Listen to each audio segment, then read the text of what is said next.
Salut mes petits ananas, j'espère que vous allez bien. Aujourd'hui, on se retrouve pour faire un top 5 de mes animés préférés de cette année. Donc, dans animés, je compte bien évidemment les nouvelles saisons, mais également les tout nouveaux animés qui sont sortis durant cette année 2024. Donc, du coup, je vais vous partager mes 5 animés que j'ai préférés cette année. Donc, pourquoi un top 5? C'est parce que tout simplement, j'ai fait le point sur tous les animés que j'avais bien aimés cette année et je me suis dit qu'en prendre que 5, ce serait déjà pas trop mal. Et du coup, en parallèle, ce que j'ai fait, c'est que j'ai fait des recherches pour voir le top 5 de la communauté manga animé. Je dis communauté entre guillemets parce que je me suis basée sur MyAnimeList. MyAnimeList qui est un site où vous pouvez donc créer un compte et vous pouvez inscrire tous les animés que vous avez regardés ainsi que tous les mangas, donner une note, donner un avis également. Du coup, je me suis dit que c'était le truc que je pouvais utiliser qui était à peu près le plus fiable parce que c'est un site international, donc ça n'a pas qu'un avis français comme Notijon, parce que Notijon, il n'y a pas énormément de personnes qui votent, donc les notes sont pas assez fiable selon moi, alors que sur mes animalistes, il y a beaucoup plus de personnes qui votent que sur Notijon. Bref, vous l'aurez compris, cette vidéo sera répartie donc en deux parties. La première partie, je vais parler du top du coup de la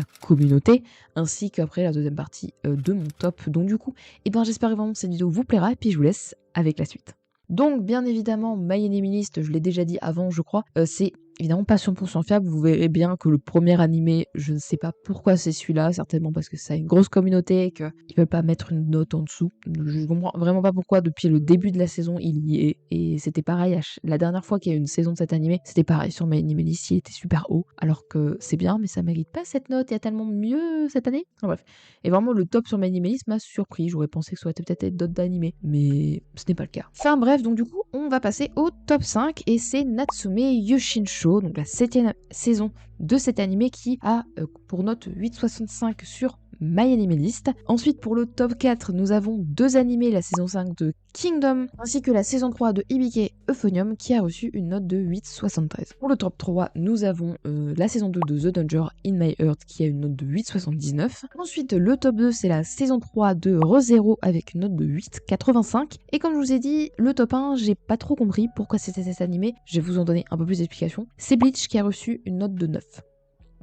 Sincèrement, c'est très bien Bleach, et c'est clairement un animé que j'ai beaucoup kiffé. Sauf que pourquoi, je dis bien pourquoi, à chaque saison, quand il y a une nouvelle saison, depuis qu'il y a une nouvelle saison, depuis que ça a repris, donc Thousand Year Blood War, pardon, à chaque fois, ça a une note astronomique qui ne mérite pas. Petite pause dans la vidéo parce qu'en fait, je n'ai pas précisé, et j'ai oublié de l'écrire quand j'ai fait mon script, qu'en fait, tout simplement, les animés qui sont sortis récemment, donc en automne en l'occurrence, et Bleach aussi, donc qui est sorti en automne, généralement ils sont mieux notés, puisqu'en fait ils sont pas là depuis super longtemps, donc les notes sont plus élevées parce que les gens sont moins objectifs, alors qu'à la fin de la saison, ils seront déjà plus objectifs, et du coup la note va redescendre au fur et à mesure du temps. Et aussi pour Bleach, il y a aussi un élément du fait que l'animation est vraiment jolie par rapport à d'autres animés, donc ils sont peut-être pas habitués à voir une aussi belle animation.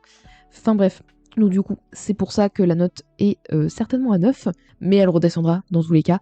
Donc du coup, je vous laisse avec la vidéo. Clairement, qu'est-ce que Bleach fout avec 9 alors qu'il y a tellement eu mieux cette année? Sincèrement, je ne comprends pas pourquoi Bleach est là cette année. Mais bref, si on prend réellement sans Bleach, à 8,64, nous avons la saison 2 de Oshinoko et Dan Dadan. Ce qui ferait que du coup, ReZero arriverait en premier, ce qui est en corrélation avec le site Notijon, donc le site français, où tout simplement ReZero saison 3 a 9,38 en note. Du coup, c'est logique que ReZero est élu, entre guillemets, le meilleur animé de la saison. Très clairement, je suis un peu d'accord là-dessus, puisque c'est, selon moi, l'une des meilleures saisons qu'il y a eu cette année, et c'est en cours encore, mais franchement, ReZero, c'est le meilleur isekai selon moi. J'en ferai certainement une vidéo un jour, vraiment, c'est mon isekai préféré. Enfin bref, le but de cette vidéo, c'est quand même de faire mon top 5 à moi, donc c'est parti, commençons par le numéro 5. À l'instant, on parlait du fait que ReZero saison 3 était considéré comme du coup le meilleur animé de cette année 2024, selon la communauté MyAnimeList et Notijon. Et tout simplement, moi je l'ai classé 5ème dans mon top 5.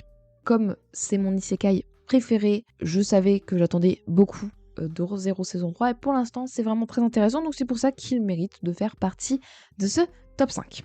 À la 4ème position, il y a Yubisaki Torenren, A Sign of Affection. J'en ai déjà parlé dans 2 vidéos, donc une vidéo sur les mangas qui parlent du handicap et sur les animés de romance. Et tout simplement, je le mets ici, parce que évidemment, je l'adorais, c'est logique, sinon je l'aurais pas mis dans ce top 5. Mais vraiment, c'est une romance que j'ai énormément adorée. Une romance donc entre Yuki et Itsuami. Donc Yuki est sourde et vraiment Yuki est absolument adorable.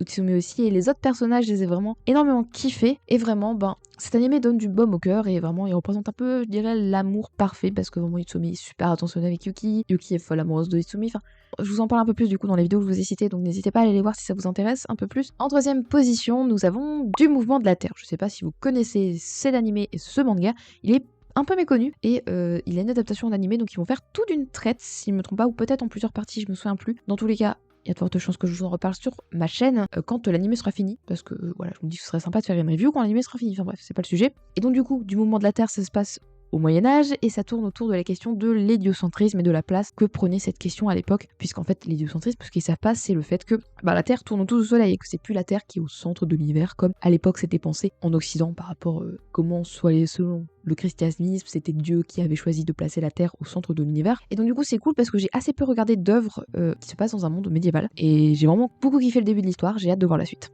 En deuxième position, nous avons Dungeon Meshi.